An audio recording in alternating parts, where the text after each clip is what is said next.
Okay, hi, I'm Jo and I run Cool Dogs, a mobile dog grooming business which I've been doing for 20 years and the last 5 years down in figures. So I'm just going to run through a bit of basic grooming that you can do at home. If you're ever unsure about any of the grooming that you're not sure about doing, it's always best to get a professional to do it. But this will just give you some ideas and some help if you want to try and do some basic grooming in between washes at home. I usually recommend between about 2 to 4 weeks. You don't want to wash them too often because it can take the oils out of their coat. So you want to make sure that they have enough time in between their washes for the oils to build up again. Then it depends on how dirty and how smelly the dog can tend to get as to how often you should wash them. You should only really wash them when it's necessary. So I'm just going to run through a few things. So your basic brushes, your best one is just a simple slicker brush. For your longer haired dogs, which I'll demonstrate a bit later, a grooming rake or an undercoat rake is good. In things like German Shepherds, Golden Retrievers that have got a double coat or a long coat, this helps get all that dead undercoat out. You can also get combs as well, which are helpful. And to do nails, if you're comfortable with it, some people aren't very comfortable with nails and it shouldn't be attempted unless you are comfortable with it because you can hurt them. I will do a demonstration also on nails and give you an idea on how short they need to, or they can be before you can cut them, how long they should be. But your best thing, you can get different size nail clippers. So you get your big heavy duty ones for the larger dogs to medium size, and then you can get even really tiny little ones which are usually good for the really tiny nails or for cats. They work well as well. If you're not sure about cutting a nail, or dogs are not very comfortable with the nail, you can also buy a Dremel. Just get this from Bunnings, and you can grind the nail down. Or if you only need to take a little bit off, this works well. If you need to take a fair bit off, this does take a while to grind it off. But it's good to smooth the nail out also. And also, if you want to clean their ears out, some of them can get dirty ears. I'll give you a demonstration of that too. Just unscented baby wipes are a good option for cleaning ears, also for cleaning eyes. If you have a dog such as a Maltese, they can get a lot of discharge from their eyes, which is just natural, but it does get stuck in their fur, and that needs to be cleaned out regularly. So I recommend that you wipe something like a Maltese with a lot of hair around their eyes on a fairly regular basis, probably once a day or once every 2 days, just to keep it clean. And when they get groomed, that can cut right back, so it's not too it doesn't get too bad anyway.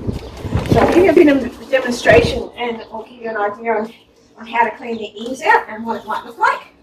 Zach, come here. Zach, come here. Good boy. Zach here loves his ears being cleaned out. And he's all excited. And he also does a little bit of dirt in his ears. Just the dirt in his ear is not anything to worry about. It's just good to keep it clean to make sure it doesn't get infected. So stand still long enough. You don't have to worry about, you just use a wet baby wipe, and you can just put your finger into the ear. As you can tell, he quite enjoys it.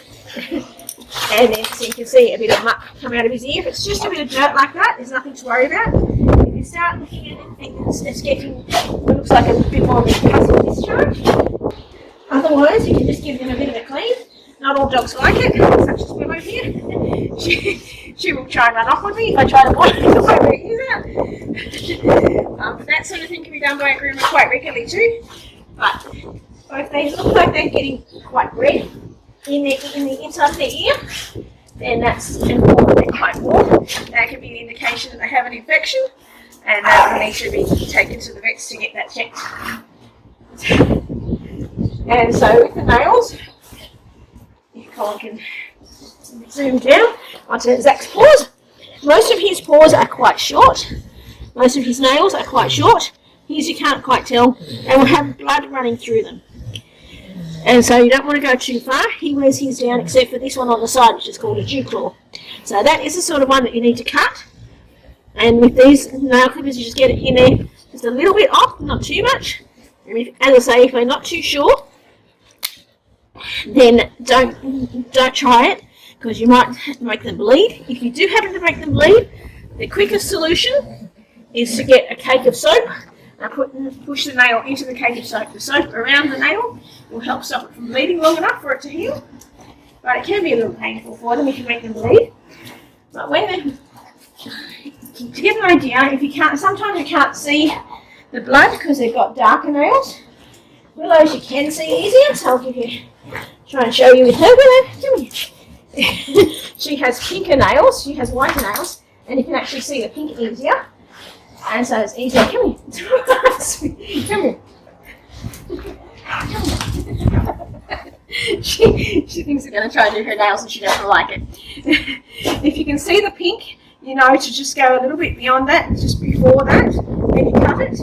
If you can't see them like a dark, a bit more like Zach's, then just take a little bit off.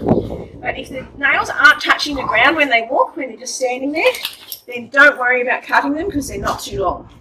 A lot of people make the mistake of thinking that the dog's nails are long, when they aren't really. They do have to have a reasonable length on their nails, and so they will generally wear them down. So smaller dogs tend to have them grow quicker and they don't have the weight to wear them down. They need to have it cut more often. And I'll give you a demonstration with the brushing with a retriever to give you a bit more of an idea of how that works as well. So I'll just give you a bit of a demonstration on how to groom or how to use these brushes properly. Kaylee here is a good example with her longer coat and her extra coat, her thick coat. Always good to take the collar off so you can make sure you brush it underneath the collar. So I'll take the collar off. For the body, with something like a retriever, this is where the grooming rake comes in very handy.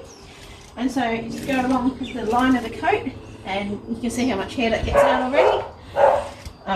Just so it gets right in there. Try not to pull too hard. You might get a little bit of a thicker bit, which you can pull, and they'll let you know if you're pulling too hard.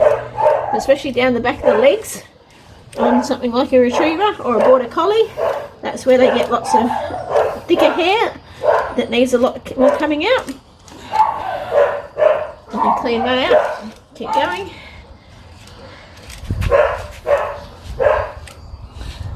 So brush through all that.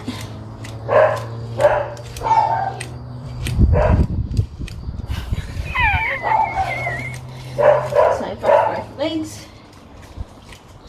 So you can see there's a bit of a daggy bit there. That should come out with this undercoat rake. So get out of the way.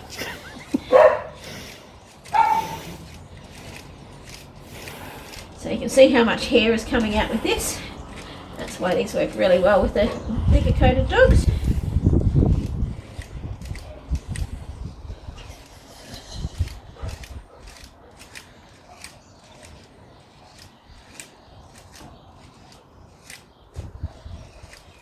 So getting right in there. Make sure you brush the tail as well. So,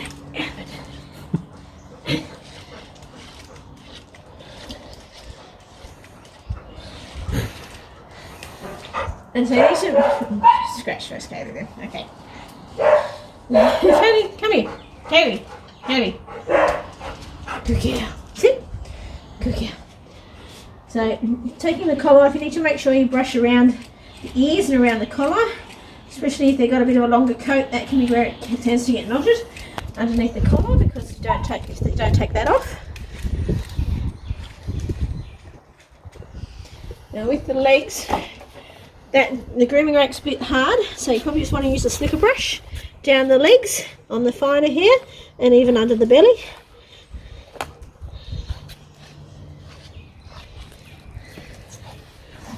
Wait. For the chest, you want to make sure you use the grooming rake, get right up underneath the neck there.